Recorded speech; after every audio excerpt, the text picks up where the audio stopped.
An historic home in Oshawa severely damaged by fire overnight. It happened here on Simcoe Street North near Adelaide. And take a look at the house itself. The fire has left some extensive damage behind. It's charred outside. You can actually see through the roof where the fire broke through. And it's the events leading up to the fire that are most bizarre. They include an alleged assault and an arrest.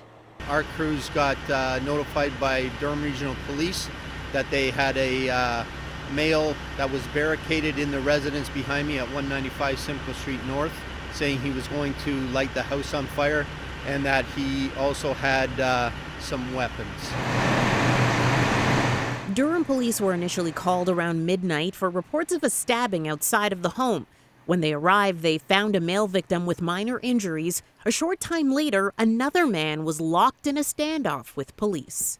Crews were not able to get in because the individual was still in there and there was the threat of weapons.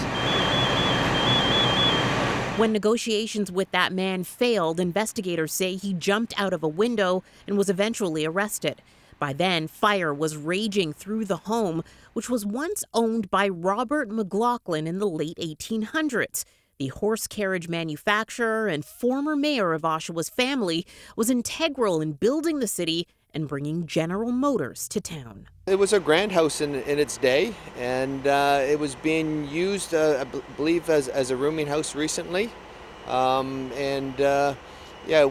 had it in our sights, and we're making sure that it was up to code. So we've been working with the owner on doing that. A 44-year-old resident of the house now faces several charges, including arson, assault with a weapon, and uttering threats. There have been efforts in the last year to designate the home a heritage property, but the chances of preserving what's left of it now remain unclear. It looks like it's probably written off, probably in the neighborhood of $500,000 because the roof is all damaged. It may have to come down. We don't know how structurally sound it is. Despite the serious damage, no injuries have been reported. The fire marshal's office, though, has been called in to investigate. In Oshawa, Tammie Sutherland, City News.